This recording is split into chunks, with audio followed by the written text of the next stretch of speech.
Hello everyone, welcome back to veg out kitchen. ಇವತ್ತು ನಾನು pack ಮಾಡ್ತಾ ಇದ್ದೀನಿ ಸ್ಪ್ರೌಟ್ಸ್ ವಿತ್ ಸ್ಯಾಲಡ್. ಇದನ್ನು ನಾನು ರೆಗ್ಯುಲರ್ ಕಸ್ಟಮರ್ಸ್ಗೆ ಪ್ಯಾಕ್ ಮಾಡ್ತಾ ಇದ್ದೀನಿ. ಅದರಿಂದ ನಾನು ಇವ್ರಿಗೆ ಕೊಡ್ತಾ ಇದ್ದೀನಿ ರೀಯೂಸಬಲ್ ಬಾಕ್ಸಸ್. ಏನಕ್ಕಪ್ಪ ಅಂದರೆ ಒನ್ ಟೈಮ್ ಇನ್ವೆಸ್ಟ್ಮೆಂಟ್. ಇವರು ಪ್ರತಿದಿನ ಏನಾದರೂ ಆರ್ಡರ್ ಮಾಡೋದ್ರಿಂದ, ನಾವೇ ತೊಗೊಂಡೋಗಿ ಆರ್ಡರ್ ಕೊಡೋದ್ರಿಂದ ಈಸಿಯಾಗಿ ಎಕ್ಸ್ಚೇಂಜ್ ಮಾಡ್ಕೋಬೋದು ಬಾಕ್ಸಸ್ನ. ಎಲ್ತ್ ವಿವಿಂದ ನೋಡೋದ್ರಿಂದನೂ ಇದು ಬೆಸ್ಟ್. ಅದರಿಂದ ಇದನ್ನು ಸಜೆಸ್ಟ್ ಮಾಡಿದ್ರು, ನಾನು ಕೂಡ ಓಕೆ ಅಂತೇಳಿ ಬಾಕ್ಸಸ್ನ ಕೊಡೋದಕ್ಕೆ ಸ್ಟಾರ್ಟ್ ಮಾಡಿದ್ದೀನಿ.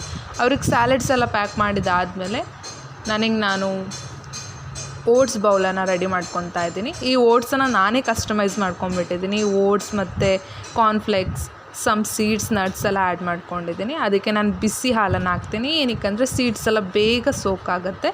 ಅದಾದಮೇಲೆ ಏನು ಮನೆಯಲ್ಲಿ ಫ್ರೂಟ್ಸ್ ಇರುತ್ತೆ ಅದನ್ನೇ ಆ್ಯಡ್ ಮಾಡ್ಕೊತೀನಿ. ಇವತ್ತು ನಾನು ಬಾಳೆಹಣ್ಣು, ಸಪೋಟ ಮತ್ತು ಸ್ವಲ್ಪ ದಾಳಿಂಬೆಯನ್ನು ಆ್ಯಡ್ ಮಾಡ್ಕೊತಾ ಇದ್ದೀನಿ. Thanks for watching.